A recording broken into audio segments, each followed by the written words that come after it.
ಯಾಕೆ ಹಂಗೆ ದೂರ ದೂರ ನಡೀತ್ಯಾ? ನಾನೇನು ದೂರ ಹೋಗುವಂತ ತಪ್ಪು ಮಾಡಿದೀನಿ ಅಂತ?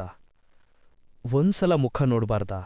ಮುಖ ನೋಡಕ್ಕೆ ಇಲ್ಲಿ ಪ್ರೀತಿ ಉಳ್ದೈತಾ ಅಂತ ಮೊದ್ಲು ಯೋಚ್ನೆ ಮಾಡೋ ಮಂಜು ಮುಚ್ಚಿದ ಈ ಕಡ್ಲತೀರದಂಗೆ ನನ್ ಮನ್ಸು ಪೂರ್ತಿ ಮಸ್ಕಾಗ್ ಹೋಗಿದೆ. ಕೆಟ್ಮೇಲ್ ಬುದ್ಧಿ ಬಂತು ಅಂತಾರಲ್ಲ, ಹಂಗಾಗಿದೆ ನನ್ ಪಾಡು.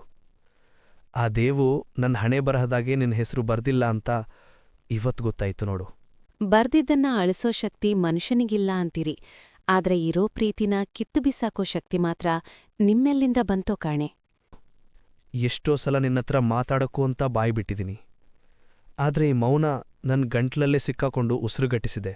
ಉಸಿರುಗಟ್ಟೋದು ಬರೀ ನಿಮ್ಮೊಬ್ರಿಗೆ ಅನ್ನೋಬೇಡ್ರಿ. ನಾನು ಪ್ರತಿದಿನ ಸತ್ತು ಸತ್ತು ಬದುಕ್ತಿದ್ದೀನಿ. ನಿಮ್ ಕಣ್ಗೆ ನಾನು ಆರಾಮಾಗಿ ಕಾಣ್ತಿದ್ದೀನಾ? ಹಳ್ಳಿ ಹಾದಿಲ್ ನಡೀತಾ 100 ಕನಸು ಕಂಡಿದ್ದಲ್ಲೇ ಅವೆಲ್ಲ ಇವತ್ತು ಈ ಮರಳುಗಾಡಿನ ಪಾಲಾಗ್ತವೆ ಅಂತ ಕನಸ್ನಲ್ಲೂ ಅನ್ನೋಂಡಿರ್ಲಿಲ್ಲ. ಕನ್ಸ್ ಕಾಣೋದ್ ಸುಲಭ, ಆದ್ರೆ ಅದನ್ನ ನನಸು ಮಾಡಕ್ಕೆ ಎದೆಗಾರಿಕೆ ಬೇಕು. ನಿಮ್ಹತ್ರ ಪ್ರೀತಿ ಇತ್ತು, ಆದ್ರೆ ನನ್ಗೋಸ್ಕರ ನಿಲ್ಲೋ ಶಕ್ತಿ ಇರ್ಲಿಲ್ಲ. ಮನುಷ್ಯನ ಜೀವನ ಒಂದ್ರೀತಿ ಈ ಅಲೆಗಳ ಥರ, ಯಾವ ಹೊತ್ತಿಗೆ ಬಂದು ಏನೇನೋ ಕೊಚ್ಕೊಂಡು ಹೋಗುತ್ತೆ ಅಂತ ತಿಳಿಯೋದೇ ಇಲ್ಲ. ಎಗಳು ಹೋಗೋದು ಮತ್ತೆ ಬರೋದಕ್ಕೆ, ಆದ್ರೆ ಮನುಷ್ಯನ ನಂಬಿಕೆ ಒಮ್ಮೆ ಹೋಗಿಟ್ರೆ ಮುಗೀತು. ಅದು ಮತ್ತೆ ಎಂದೂ ಮರಳು. ಒಂದ್ಸಲ ಕಣ್ಣಲ್ಲಿ ಕಣ್ಣಿಟ್ಟು ನೋಡು. ನನ್ ತಪ್ಪು ಏನೇ ಇರ್ಲಿ, ನಿನ್ಮೇಲಿರೋ ಪ್ರೀತಿ ಮಾತ್ರ ಸುಳ್ಳಲ್ಲ ಅಂತ ನಿನ್ಗರ್ಥ ಆಗತ್ತೆ. ಸತ್ಯ ಇರಬಹುದು, ಆದ್ರೆ ನಾವಿವತ್ತು ಈ ಜಾಗದಲ್ಲಿ ನಿಂತಿರೋದು ಅಷ್ಟೇ ಕಹಿ ಸತ್ಯ.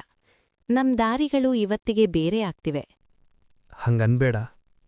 ಈ ಕಡಲ ಸಾಕ್ಷಿಯಾಗಿ ಕೇಳ್ತೀನಿ, ಇನ್ನೊಂದು ಅವಕಾಶ ಕೊಡಕ್ಕಾಗಲ್ವಾ? ನನ್ ಪ್ರಪಂಚನೇ ನೀನು ಅಂತ ನಿನ್ಗೊತ್ತಿಲ್ವಾ? ನನ್ ಪ್ರಪಂಚದಲ್ಲೂ ನೀನೇ ಇದ್ದೆ, ಆದ್ರೆ ಈಗ ಆ ಪ್ರಪಂಚಕ್ಕೆ ಬೆಂಕಿ ಬಿದ್ದಿದೆ. ಸುಟ್ಟೋಗಿರೋ ಬೂದಿಯಲ್ಲಿ ಮತ್ತೆ ಹೂವು ಅರಳುತ್ತಾ. ಬೂದಿಯಿಂದಲೇ ಹೊಸ ಜೀವ ಹುಟ್ಟತ್ತೆ ಅಂತಾರಲ್ಲ, ನಮ್ಮಿಬ್ರ ಈ ನೋವಿನಿಂದಲೇ ಹೊಸದೊಂದು ಸಂಬಂಧ ಶುರುವಾಗ್ಬಾರ್ದಾ? ನೋವು ಮರೆಸೋಕೆ ಹೊಸ ಸಂಬಂಧ ಬೇಡ, ಆದ್ರೆ ಈ ಗಾಯ ಮಾಯೋಕೆ ಕಾಲ ಬೇಕು. ನನ್ನ ನಾನೇ ಹುಡ್ಕೋಕೆ ಈಗ ದೂರ ಹೋಗೇಬೇಕು. ದೂರ ಹೋದ್ಮೇಲೆ ನೆಲ್ಪುಗಳು ಕಾಡಲ್ವಾ? ಅತ್ತಾಗ ಕಣ್ಣೀರೊರ್ಸೋಕೆ ಈ ಕೈಗಳು ಬರಲ್ಲ ಅಂತ ಗೊತ್ತಿದ್ದು ಯಾಕೆ ಇಷ್ಟು ಹಠ ಮಾಡ್ತೀಯ? ಹಠ ನಂದಲ್ಲ, ನನ್ನ ಹಣೆ ಬರಹದ್ದು. ಇವತ್ತು ನಾನು ಈ ಮಂಜಿನ ಮರೆಯಲ್ಲಿ ಮಾಯವಾಗ್ತೀನಿ. ಸಿಕ್ಕರೆ ಮುಂದಿನ ಜನ್ಮದಲ್ಲಿ ಸಿಗೋಣ. ಅಂದ್ರೆ ಇದೇ ಕೊನೆ ಮಾತಾ? ನನ್ನೊಬ್ನ ಈ ದಡದ್ಮೇಲೆ ಬಿಟ್ಟು ನೀನು ಆ ಕಡೆ ಮೌನವಾಗಿ ಹೋಗಿದ್ದೀಯಾ? ಕೆಲವು ಪ್ರಶ್ನೆಗಳಿಗೆ ಮೌನವೇ ಉತ್ತರ.